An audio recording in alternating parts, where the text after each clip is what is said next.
Thank you for giving me this opportunity. I'm a little nervous, but I have a question. I'm from a different part of the world where the energy system seems to be, or the vibrational system seems to be a little low or a little bit closed. I'm from Egypt, from the Middle East, and I'm wondering why there aren't opportunities for people in the Middle East or in Egypt to have Abraham or groups like Abraham provide them with opportunities of seeing other ways of living, other ways of thinking, other ways of being. Why isn't this kind of sort of spirituality being expanded and shared with parts of the world that need healing? Well, the thing is, if a lot of people or one person in Egypt is asking, source energy is answering. So the question isn't, why is it not being offered? The question is, why is it not being received?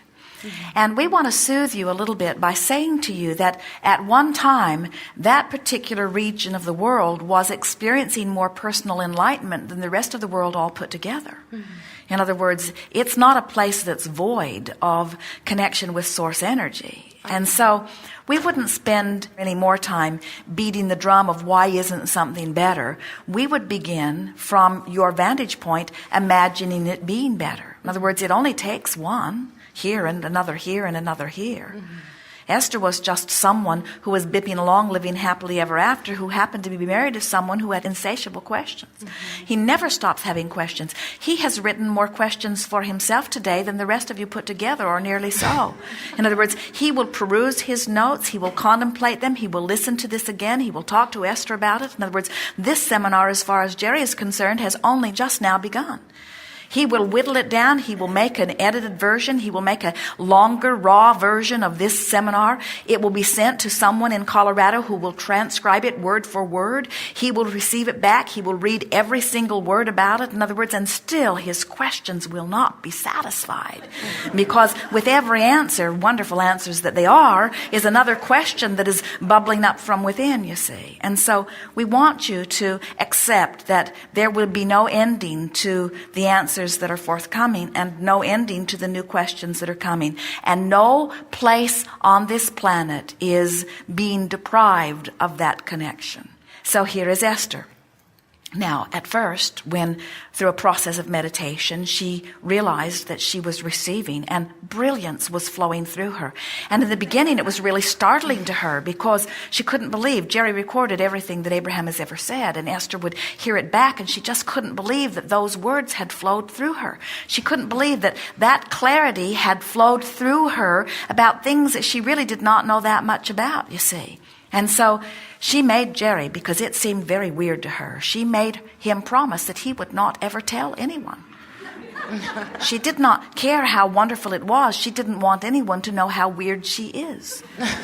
And we think that that is the saddest part about all of this, because what that says is those who have somehow stumbled upon the process that allows them to open to the energy that creates worlds and allow God force to flow through them, talk about enlightenment, are afraid because they're different from everyone else that it should be something that should be kept a secret. In other words, that's a big part of what keeps more people from having direct contact, because you're sort of made fun of. We were visiting with a woman the other day who has a brilliant little boy who is 5 years old, who the teachers cannot corral or contain. And we said, good, good, good, good, good. In other words, he's still his own person, and we are encouraging his mother to allow him to be his own person.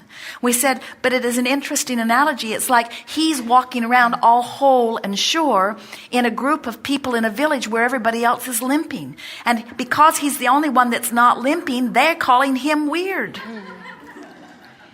And trying to teach him how to limp. And if he refuses to limp, they'll just club him in the knee.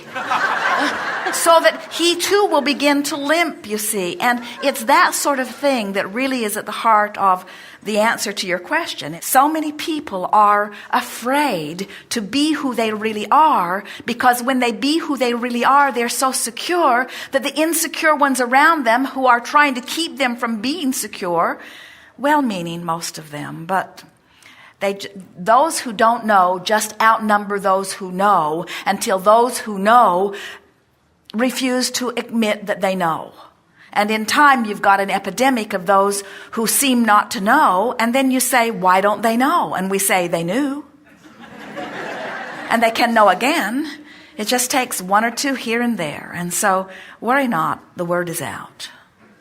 So what role could I play as an individual who lives here and who goes back and sees that people are holding on, the majority are holding on to a religion that is misinterpreted and that is creating a lot of sort of lowering the vibration? We say this to all teachers and uplifters, and you certainly are that. If your vibration is here in a place of knowing and trusting and feeling good, and you have a student who's in a place of despair or fear, no matter how good your words are, they can't hear them because the vibrational difference is too far.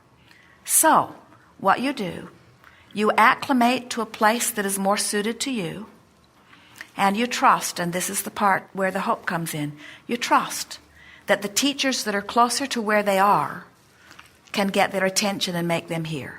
And then the teachers that are closer to where they are can get their attention and make them hear. This is the leading edge of thought. In other words, this arena, while it is so satisfying to you, is not all that satisfying to most. There is never a crowd on the leading edge. But that does not mean that where everybody else isn't just fine. Don't beat up on yourself for not being up here in joy all of the time. Make peace with where you are, and then it can get better. And so that's what we would say if we were talking to them. We would try to soothe them. We would try to say, you're doing all right. We would not condemn them as backward or in the dark. We would not give them a label of lower vibration. We would say it is a different vibration. We would say they are still asking. We would step back and acknowledge who they really are. They're still seeking. There's not one right lifestyle on this planet. In other words, we would not begin to profess that our method of teaching is more effective or more valuable or more powerful or more important or more right than Sai Baba's, but it is different, you see. Thank you very much. I appreciate this. Thank you.